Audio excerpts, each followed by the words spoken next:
Praise the Lord, everybody. Praise the Lord. It's good to be in the presence of the Lord. You know, God's not real concerned about what the crowd does. All right. But He is concerned about what you do. When He stands on the edge of heaven, He's not listening for any roar. He's listening for a voice. And when you lift your voice to God in faith, you transform from becoming just a nobody. You go to the front of the line. And you become God's chosen vessel. Because God answers faith. He doesn't answer desperation. He doesn't answer trouble. But He answers faith. And when you mix your voice with faith, you get a chance to move around those who don't really believe. You get a chance to wave goodbye to those who are filled with doubts. And you get a chance to stand face to face with God. And God wants to answer you.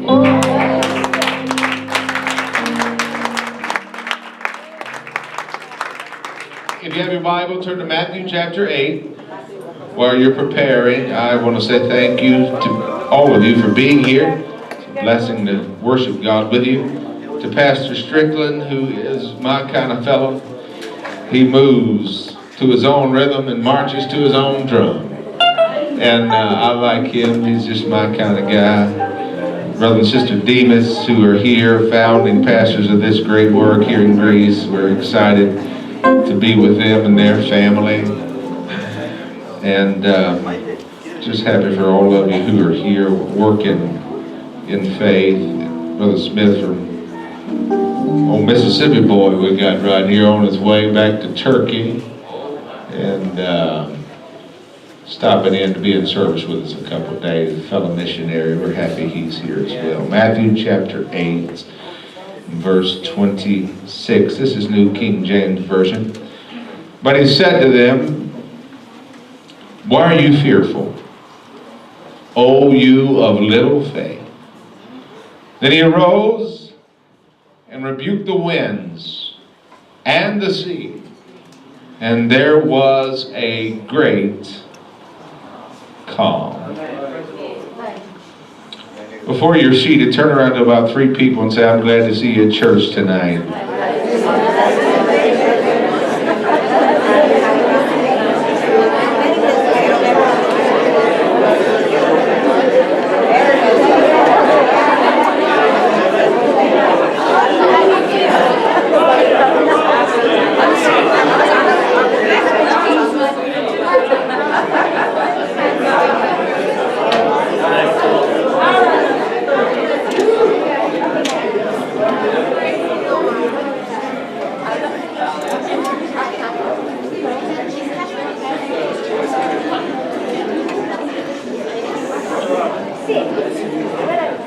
It's also good to be with Simeon Strickland Jr., I guess it is. He's a friend of a couple of decades, and me and my wife, always been one of our favorite people. It's hard to find anybody with a better attitude than Brother Simeon Strickland Jr., and what a great guy he is. And to be with these many celebrities here, the Louisiana All-State Singers, those are big deals, I'm telling you. They're quasi-famous, and we're just happy to know them and to be able to travel with them a little bit. And you ought to get their autograph and take a picture with them, because they may just hit the big stage here before long. We love them in Louisiana. We brag on each other in Louisiana as well. We don't mind, and so it's a good thing to be with all of you guys. I won't preach long tonight. I'll be fairly brief tonight. I may preach longer tomorrow. Who knows? I understand that short sermons, in my opinion, are always the best sermons. And I won't take too long. I have a 13-year-old daughter, and most of what goes on in the church that I pastor, I'm not aware of. But if I would like to know something that's going on in my church, I ask my 13-year-old daughter. She is aware of everything going on.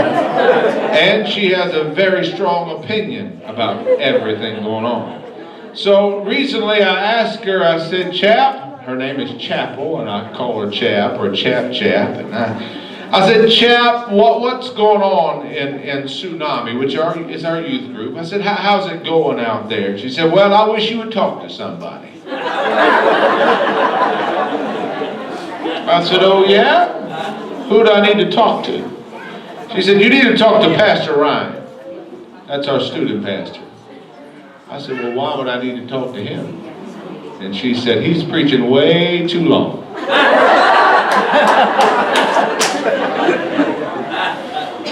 So then you ask the follow-up question, well, how long am I preaching? She don't mind saying you could preach shorter. So I'll take her advice tonight, and I'll preach for just a few moments on this theme, he's not scared. He's not scared. Ever found a place in life where you could use some courage? I know I could. You may not be down to your final heartbeat, but you may be down to your last paycheck, solution, or thimble of faith. For some people, each sunrise seems to bring fresh reasons for fear. We fear being sued. We fear finishing last. We fear going broke. We fear the onset of aging, being the new kid on the block. The sound of the clock seems to tick a little closer to the grave.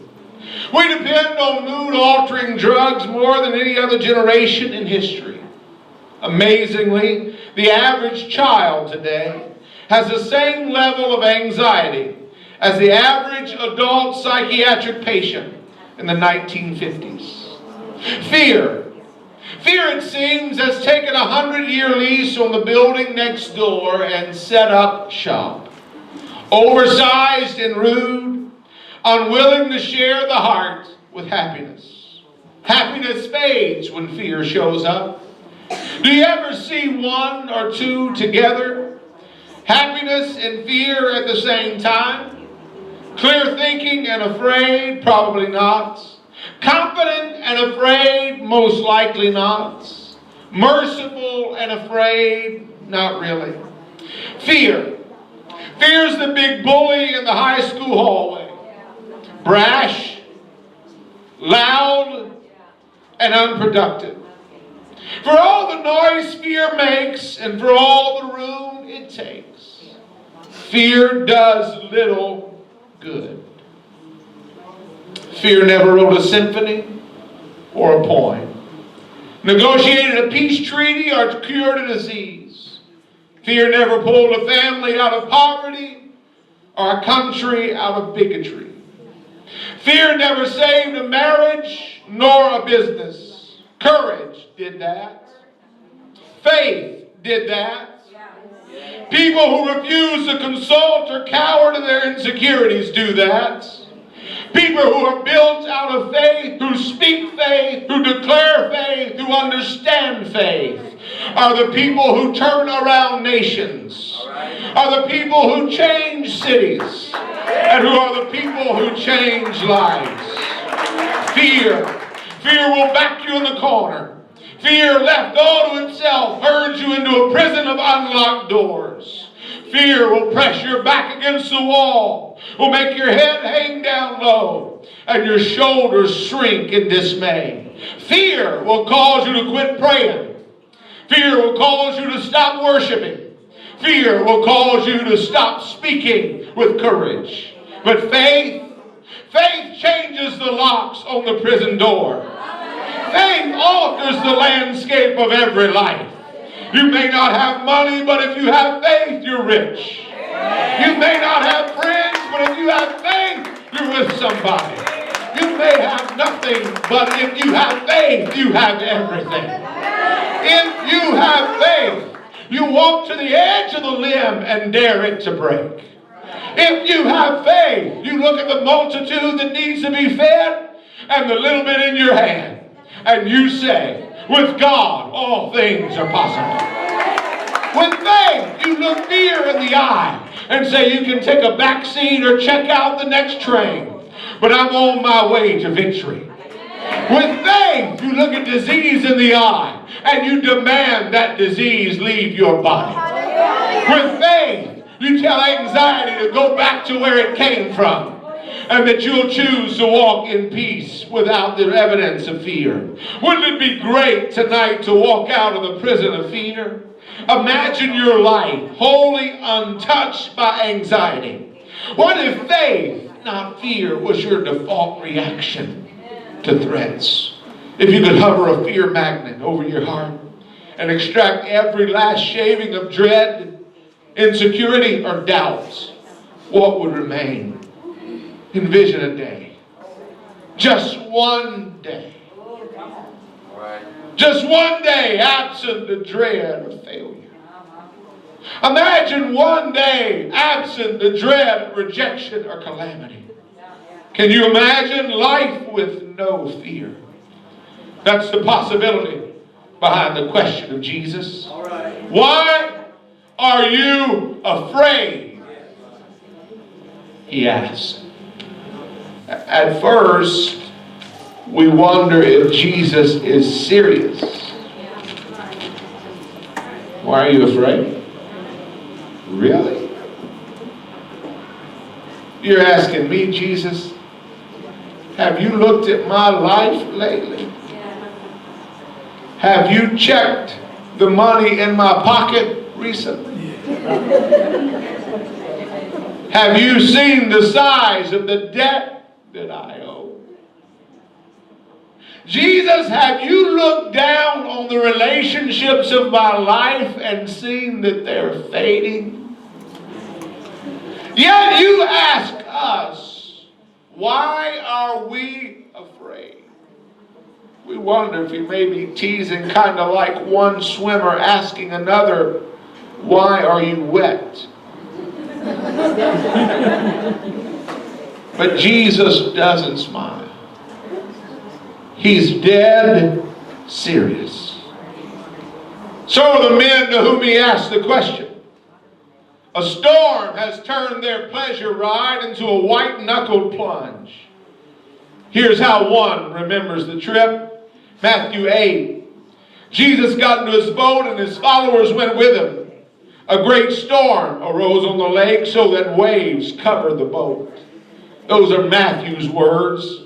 He remembered well the pounding waves and bouncing boat, and he was careful in his terminology. Not just any noun would do. He bypassed common terms for a shower, a downpour, or a cloudburst. They didn't capture what he felt, and they didn't portray what he saw that night. He recalled more winds and white tops than he did calm seas. He thought he discovered a word that works. It's a word in the Bible, seismos. S-E-I-S-M-O-S. It means a quake, a trembling eruption of sea and sky. If you could put it in his language, it would read like this. A great seismos arose on the lake. The term still occupies a spot in our languages. A seismologist studies earthquakes. A seismograph measures them. And Matthew felt the seismos that shook them to the core. There's only two other times those words are used in the Bible. Once at Jesus' death when Calvary shook. And again at Jesus' resurrection when the graveyard trembled. Apparently, in Matthew's eyes, the storm was a really big deal. Storms. Storms come. They come usually without warning. Oh, there may be a little thunder. There may be a little trembling under feet. But most really, really big storms come without warning. I was waking in the night, middle of the week. A desperate voice from a man in our church said to me, Pastor, I need you bad. Calmed him down and asked the question, what's going on? His son, serving in the U.S. military in Turkey, had been killed. When I met he and his wife, their eyes were wide, in shock. They didn't really know what to say. He's a big man, taller than I am, outweighs me by 100 pounds, if you can imagine anybody that big. Outweighs me pretty big. He fell over on my shoulder, began to weep with desperation. His wife huddled in the corner, not one single emotion on her face. Blank, eyes wide, filled with worry. Somewhere in the middle of it all, he said to me, "What's going on? I don't understand. I gave that boy to God as a child." All I could say was, "Bud, storms come, and we usually don't know why." Sudden fear. We know the fear was sudden because the storm was. The King James Version says, "Suddenly a great tempest arose on the sea." Some storms you can see coming. Most you can't. This storm sprang like a lion out of the grass. One moment they're playing Monopoly on calm seas, sailing toward a pleasure cruise.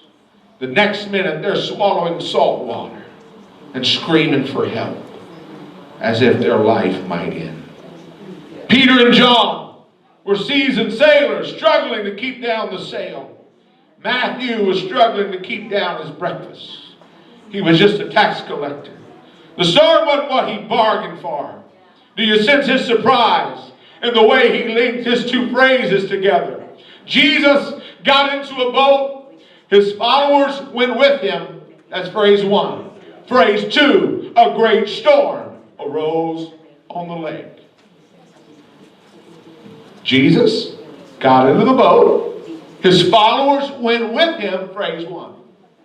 And then phrase two, a great storm arose on the lake. Wouldn't you hope for a better second sentence? Yeah. Well, wouldn't you hope things were better, like Jesus got into the boat, his followers went with him, the sun shone, a band played, angels sang, and prizes fell from the sky. Jesus got into the boat, his followers went with him, all the bills were paid, their money, their pockets were full of euros.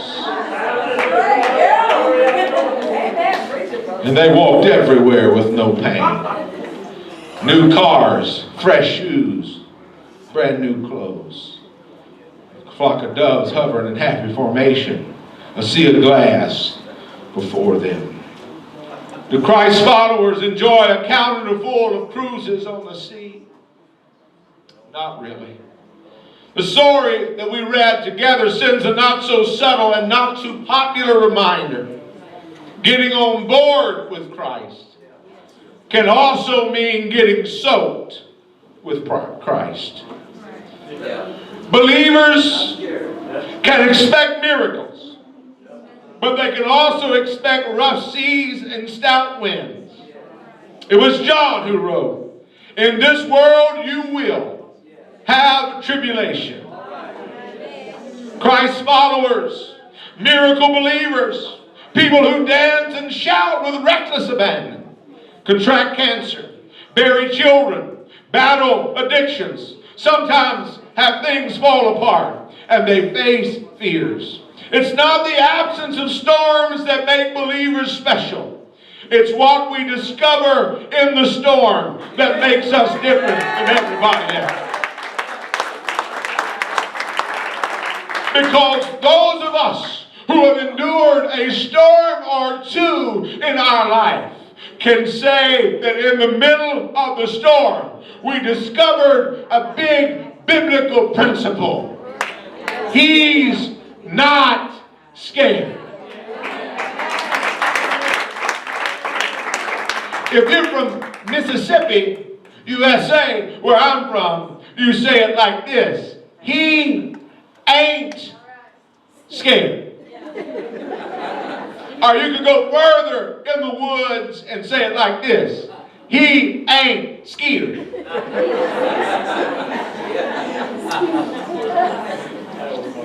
As a believer, you will have your trouble.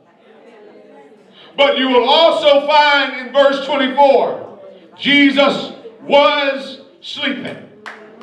That the waves aren't bothering him. Your crisis is not bothering God. And your sickness will not even bother his physician. Jesus, do you not care that we are perishing? Somebody asked. They don't ask about his strength, like can you steal the storm? They don't ask, does he know, are you aware of the storm? They don't even ask, do you have any experience with storms? But rather they raise doubt about whether Jesus really cares. Do you not care? That's what fear does. Fear corrodes our confidence in God's goodness. Fear unleashes a swarm of doubts. And fear turns us into control freaks. The question really wasn't, Jesus, do you not care? The question was really a statement. The statement was this: Jesus, if you care, do something about my storm, and do it now. The implicit demand was this: fix it or else. Fear, at its center, is a perceived loss of control. When life spins wildly, when we grab for a part of life we can manage, the more insecure we feel, the meaner we become. Why? Because we're bad now, but because we feel cornered. Fear releases the tyrant within our flesh. Fear deadens our recall. Fear makes you forget. The disciples had reason to trust Jesus. By now they'd seen him heal all kinds of sickness. By now they'd seen him banish all kinds of disease. At this point on the journey, they had witnessed him heal a leper with a touch and a servant with a command. Peter saw a sick mother-in-law recover, and they all saw demons scatter like bats out of a cage. He cast out spirits with a word and healed all who were sick, Matthew wrote. Shouldn't somebody at this point mention Jesus' track record? Shouldn't somebody review his resume? Do they remember the accomplishments of Christ on this day? They may not. Fear creates a form of spiritual amnesia. It dulls our miracle memory. It makes us forget what Jesus has done and how good God is. Fear feels dreadful. It sucks the life out of the soul and drains us dry of contentment. When you start fearing, you can't remember what God did last year. You don't remember last month when you spoke the word over your child and their sickness vanished. You don't remember the last time you prayed for a new job and God began to shift things in your life and gave you a new job. You don't remember how anxiety riddled your soul, but you prayed around one service and the Spirit of the Lord fell and the anxiety left you in an instant. Fear will make you forget what God did, and it will drain you of contentment, and contentment is God's greatest gift. When fear shapes our lives, safety becomes our God. When safety becomes our God, we worship a risk-free life. Can people who have no risk do anything great for God? People who won't take a risk won't help the poor. People who won't take a risk won't witness to others about Jesus. People who won't take a risk can't dream wildly. People who won't take a risk are not radical worshipers. People who are afraid don't dance very much. People who are afraid don't pray with faith very much. No wonder Jesus saves his greatest words for a war against fear. The one statement he made more than any other was, do not be afraid.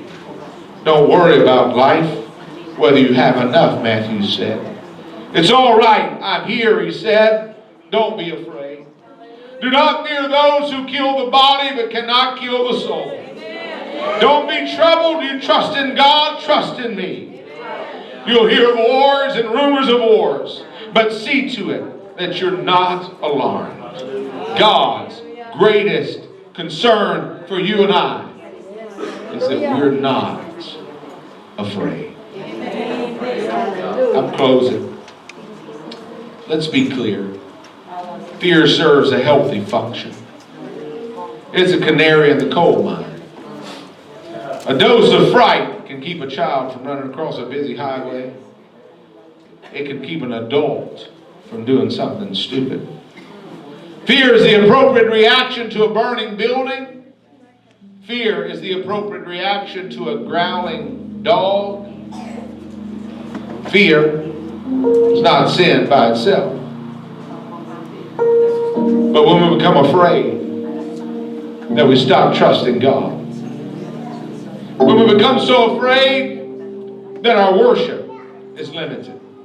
When we become so afraid that we exclude God from the solution and worsen the problem, we subject ourselves to a position of fear. Anxiety dominates and defines our lives. Joy starts sapping our worry. Days numb to dread. Insecurities petrify us. Hysteria, anxiety, depression, doubt, they're not from God. Timothy reminds us, God has not given us a spirit of fear. Fear will always knock on your door. Just don't invite it in for dinner. And for heaven's sake, don't offer it a bed for the night. The promise of God is simple. Fear may fill your world, but it doesn't have to fill your heart. You can fear less tomorrow than you do today. Recently, our church is in the middle of building a new building. Like all buildings, no one estimated it would cost as much as it has. Nobody figured it would take as long as it has taken. But it has taken too long and cost too much. As a result, at one point, we were needing a few dollars. The builder came to my office, knocked on the back door like a coward. He came in and he said to me, I need a check today. I said to him, a check today? You need money today?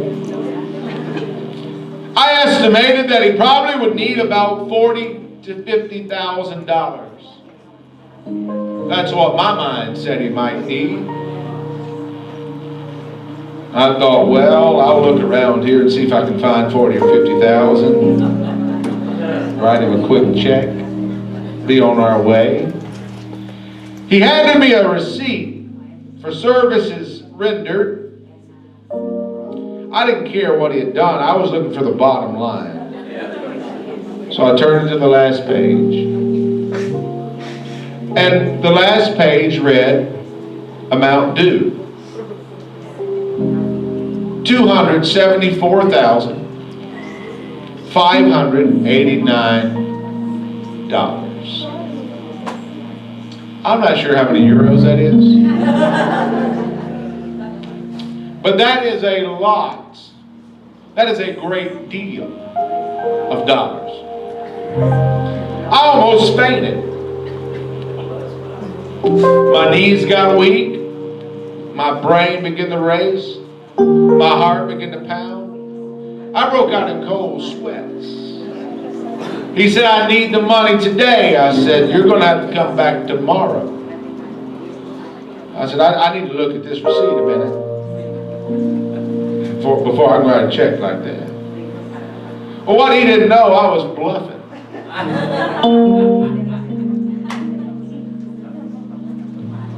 So, I let him leave. I sat in the chair in my office and stared blankly off into the distance.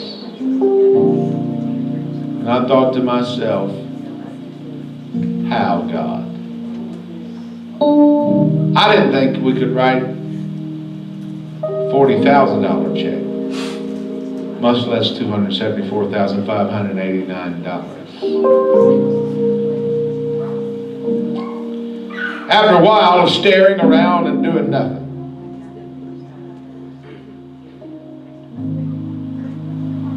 I took a look at the size check I could write after saying a little prayer. Like, God, what are you doing? I don't understand. I have no idea what I'm going to do. I think I'm just going to take the next train out of town. I'm not certain. But when I checked the numbers, when I tell you I don't know where it came from, when I tell you I don't know who gave it, when I tell you that I could have written him 2 of those checks, that's what I mean. What I mean is God from somewhere. I've not figured it out yet. I've searched it. I've had the secretary look at it. We tried to count backwards and see where it came from. But all I'm telling you is when I needed 270, God decided a little over $500,000 would be better. And so he gave it to me. When I tell you I wrote the check so fast the ink was barely dry. I've never written a check that big or written a check that fast. But I dangled in front of him like a carrot. And I said, you better cash it as fast as you can. No, I didn't say that, but I thought it.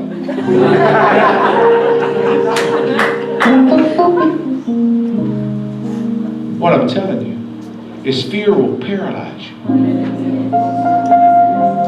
But if you'll back up and you'll say, you know what, God?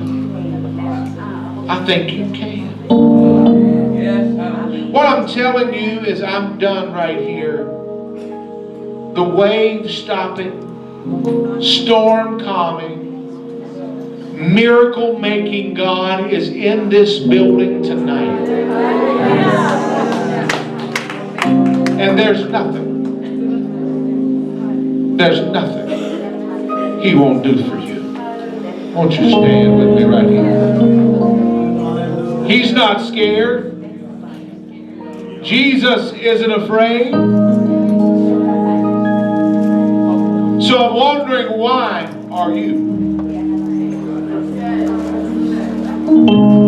The question I'm going to ask you is, why are you afraid? Has he done anything good for you? Has he worked one miracle for you already? If he has, then the need you have tonight is not enough to bother God. If you let it bother you, that's your problem. But if you want to give it to God, it will become an issue. That one word from him will fix it all. If you have a need in your life, I want you to come stand around the front real quick. If you need a miracle tonight,